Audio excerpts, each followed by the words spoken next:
Once upon a time, in a scorching jungle, the sun blazed down with such intensity that every creature, big and small, felt its fiery touch. The air shimmered with heat, and all the animals were hot, tired, and desperately thirsty. Even the leaves on the trees drooped, and the rivers had shrunk to thin, muddy streams. It was the kind of day where everyone longed for a cool breeze or a drop of rain, but none came. Leo the lion, with his magnificent golden mane now dusty and dull, was searching for water. His tongue hung out, and his paws dragged through the hot, cracked earth. Each step felt heavier than the last, and his usually proud roar was reduced to a tired sigh.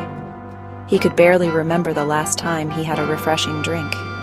At the same time, Barnaby the boar, who loved nothing more than rolling in cool, squishy mud, was also parched.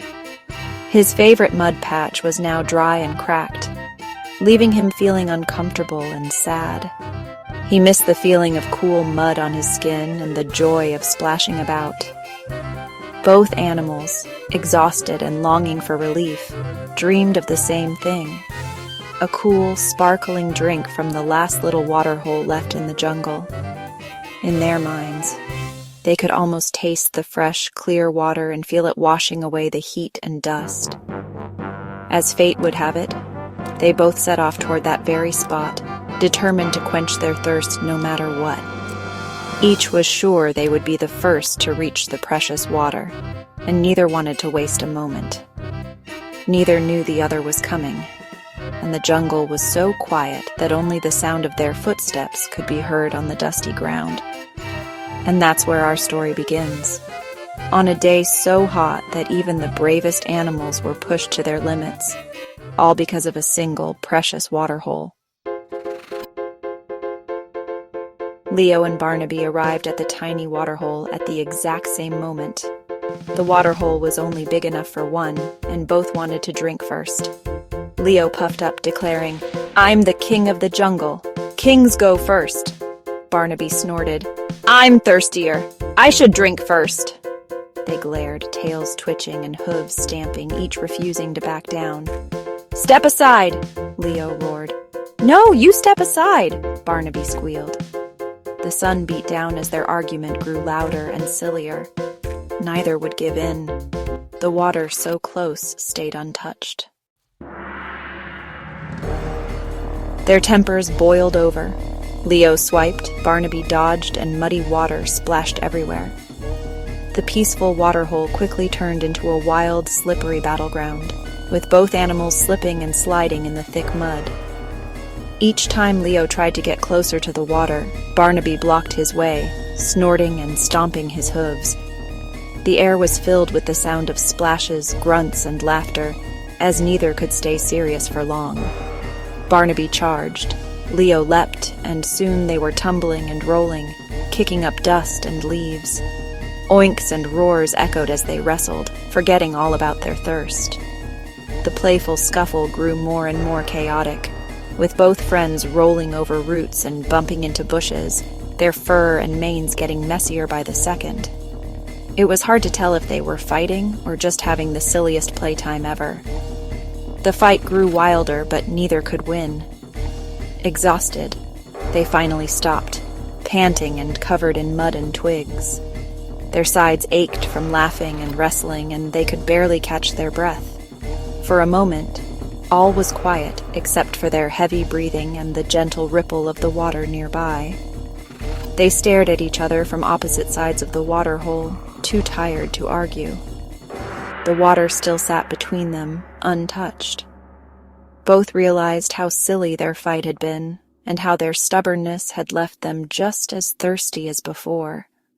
All that effort, and neither had a single sip. Was it worth it? As they looked at the sparkling water, they wondered if there might be a better way to solve their problem, one that didn't end with muddy fur and empty bellies. As they caught their breath, Leo glanced up and froze. High above, vultures circled, watching and waiting. Barnaby saw them too, and a chill ran down his spine. The vultures weren't cheering, they were hoping for a loser.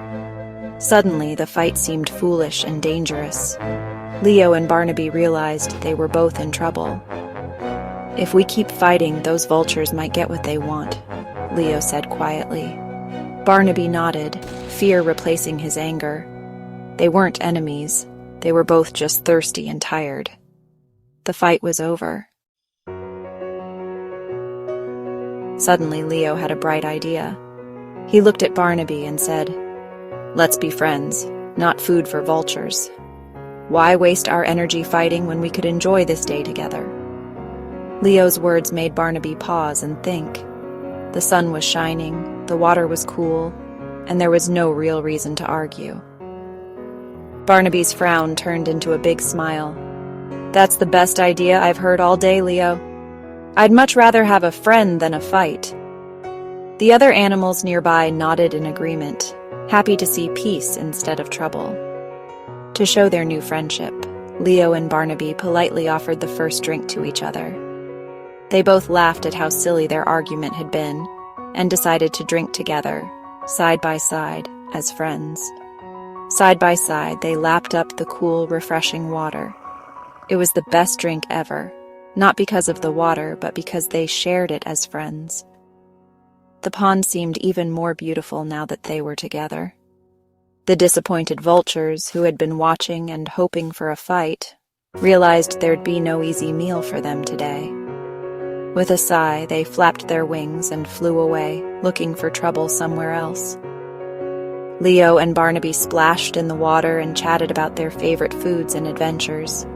They were both happy to have found a new friend, and soon, laughter filled the air. They learned something important that day. Fighting only helps troublemakers, but sharing and kindness make everyone stronger and happier. The other animals saw this too and wanted to join in the fun. So next time you feel like arguing or fighting, remember the story of the lion and the boar. Choose friendship instead, and you'll find life is much more fun and rewarding. Thanks for joining our story today. Remember to be kind, share with others, and always look for ways to make new friends. See you next time.